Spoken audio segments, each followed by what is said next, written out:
오늘 발표된 내용은 통상적 그리고 일반적 국민들의 상식과 눈높이는 전혀 맞지 않는다. 그리고 지금까지 나온 여러 증거와 자료들과도 맞지 않는다라는 말씀을 좀 드리겠습니다. 결국 모두가 우려한 대로 임성근 사단장이 불송치되었습니다. 작년 8월 2일 국방부가 경찰로부터 해병대 수사단의 이첩 기록을 회수한다고 했을 때 임성근 사단장이 빠질 것을 우려했었습니다. 결과가 어땠습니까? 아니나 다를까 임성근 사단장은 혐의자에서 제외된 채 이첩되었습니다. 이번 경찰 수사 결과는 어땠습니까? 경찰이 수사심의위원회를 자체적으로 꾸린다고 했을 때 역시 임성근 사단장이 빠질 것을 우려했습니다. 그런데 역시나 심의 결과 임성근 사단장은 불송치 결정되었고 경찰 최종 수사 결과에서까지 임성근 사단장은 면죄부를 받았습니다. 경찰은 이러려고 수사를 1년이나 끌어온 것입니까? 심지어 임성근 사단장에 대한 불송치 결정을 한 수사심의위원회는 비공개로 이루어졌고 경찰은 심의 내용과 표결 결과까지 비공개한다고 했습니다. 이러한 깜깜이 수사 결과를 납득할 수 있는 국민이 누가 있겠습니까? 경찰이 깜깜이로 발표한 최종 수사 결과 내용도 납득하기 어렵습니다. 경찰은 임성근 사단장에 대한 9가지 문제 제기에 대해 장장 7페이지에 달하는 이유를 들며 불송치 결정을 내렸다고 합니다. 그 내용을 보면 가관입니다.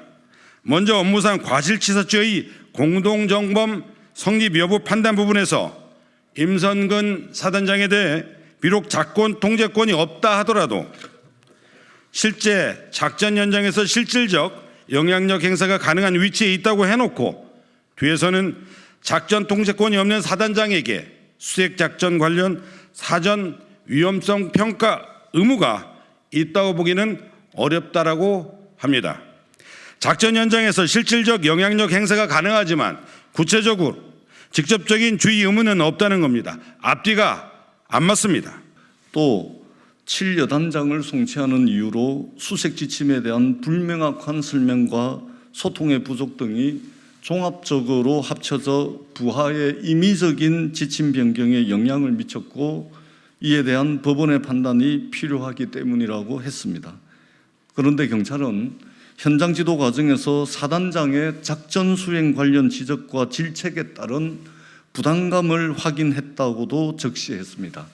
그렇다면 7여단장의 송치 근거 등에 비추어 작전 현장에서 실질적 영향력 행사가 가능한 임성근 사단장에 대해서는 상식적으로 똑같거나 더 엄격한 결과로 이어져야 하는 것 아닙니까? 이 역시 앞뒤가 맞지 않습니다. 또 수변으로 내려가서 바둑판식으로 수색하라는 지시는 군사교범상 꼼꼼하고 면밀한 수색을 강조한 것뿐이라고 했습니다. 그런데 임성근 사단장은 지난 특검법 입법청문회에 나와서 바둑판식은 수중에서는 할 수 없는 육상에서만 가능한 작전 방법이라고 했습니다. 피의자 본인도 인정한 불가능한 지시까지도 경찰이 보기엔 적법했다는 말입니까? 임성근 사단장이 주장했던 내용 등을 그대로 뺏긴 것처럼 보이는 대목들도 숱하게 등장합니다. 경찰이 수사기관인지 임성근 사단장의 변호인인지 모를 지경입니다. 또 있습니다. 장성급의 직권남용 등 범죄에 대한 수사는 공수처의 관할입니다. 경찰이 왜 판단을 내리고 결론을 짓습니까? 공수처 수사 대상을 공수처에 넘기는 고려도 없이 수사를 종결해버린 것입니다. 이렇듯 경찰의 수사 결과를 납득할 수 없는 이유는 차고 넘칩니다. 수많은 국민이 오늘 경찰의 결정에 분노를 금치 못하고 있습니다. 윤석열 대통령은 수사 결과를 보고 국민들께서 봐주기 의혹이 있다, 납득이 안 된다고 하시면 그때는 먼저 특검을 하자고 주장하겠다라고 분명하게 국민 앞에서 말씀하셨습니다. 그 약속 반드시 지키셔야 할 것입니다.